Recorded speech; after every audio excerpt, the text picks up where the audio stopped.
Benoît Francillon du GIEC de Plantimet.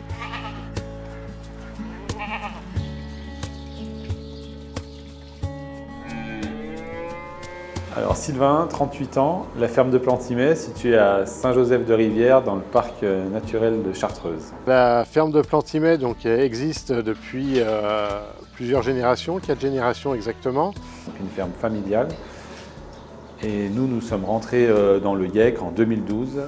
Donc on est spécialisé dans la production de lait et de fromage fermier. On a deux troupeaux d'animaux, un bovin composé de 70 vaches de race Montméliarde et d'une centaine de chèvres de race Saanen et alpine.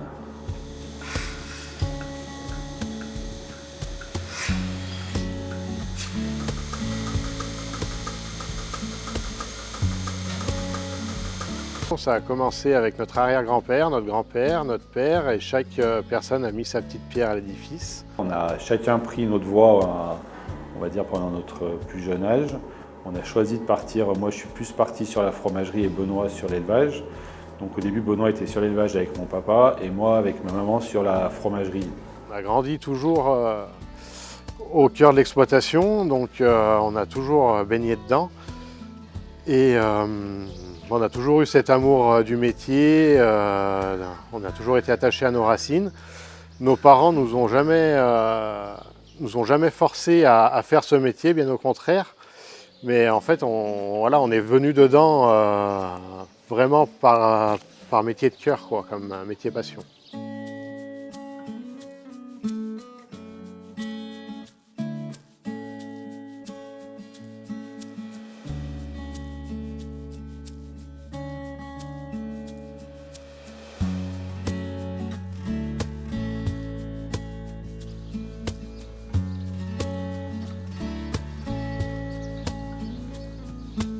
Benoît, sur l'exploitation, il a entre 4 et 5 salariés permanents qui gèrent une partie de l'élevage des chèvres et des vaches et des cultures. Le matin, quand on commence notre journée, donc on la commence autour des 6h30 en principe, entre 6h et 6h30. Donc le matin, le moment préféré, c'est quand on arrive et que c'est vraiment tout calme. Soit on rentre les vaches du pâturage l'été, soit l'hiver on les fait lever. Et c'est vraiment le moment où on voit le plus de choses sur le troupeau et où vraiment on est en symbiose avec nos animaux, quoi. Je démarre toujours par la fabrication. Dans tous les cas, je démarre le matin vraiment le travail du lait, que ce soit sur des Saint-Marsin ou de la tome. Après, j'ai une partie où j'organise le travail de chaque personne. Et après, je suis tout ce qui se passe dans la fromagerie, aussi bien à la fabrication qu'à l'expédition. Et souvent, l'après-midi, j'ai une petite partie que je détache à vraiment faire du commercial pour rappeler nos clients. On est vraiment, il y a la partie élevage, production laitière et la partie fromagerie. Donc on est vraiment, on est deux frères, on est assez spécialisés dans nos parties. Et après, on fait le lien très souvent entre nous. Tous les jours, même si on ne se voit pas, on s'appelle pour faire le point sur la qualité du lait, les quantités de lait. Et le but étant vraiment de produire une quantité de lait le plus linéaire sur toute l'année et d'avoir une qualité de lait, une richesse de lait vraiment aussi la plus régulière. Voilà. Ça commence fort. Là, nous avons Mathilde. Bonjour. Rachid, la société Bruel. Une fois que la traite est réalisée, tout le lait est redirigé dans le chaudron en cuivre.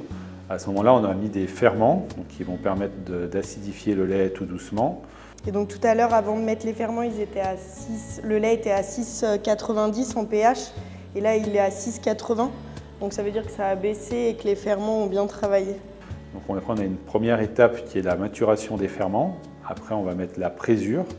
Là, le caillé il va se coaguler, ça va devenir un gros gel. Et par la suite, on va le décailler, donc on va le couper en grains. Après, on va faire plusieurs brassages et un chauffage avant de faire le moulage. Et après le moulage, on va passer les fromages, on va les laisser acidifier sur la table pendant une journée. Après, ils seront salés en saumure et ils retourneront dans les caves. Alors voilà, on a refait, réaménagé une fromagerie un petit peu plus grande, où le but était de transformer toute la production laitière de l'exploitation. Voilà, pour valoriser notamment Saint-Marcelin.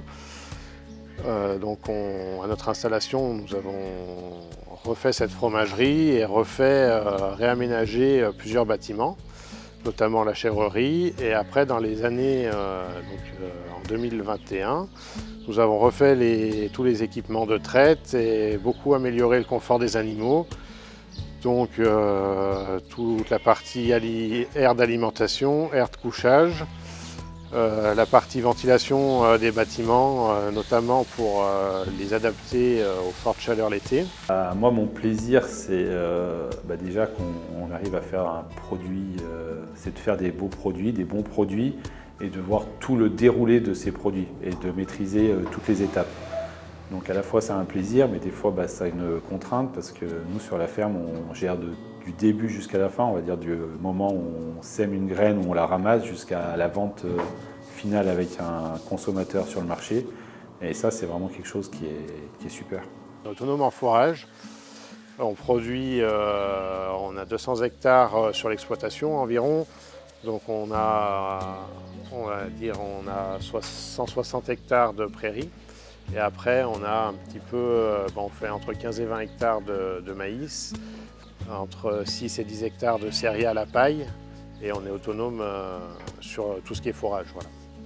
Avec la maison Bourret-Rungis, on a vraiment une bonne relation, une très bonne relation, car c'est vraiment une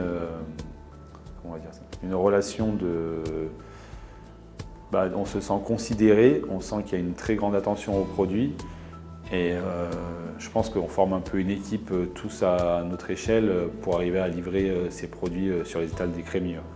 Travailler en famille, c'est très agréable pour nous et je pense que ça fait partie de nos objectifs. Voilà, c'est aussi, ça fait partie de notre passion et c'est aussi pour ça qu'on fait notre métier, c'est pour le faire en famille.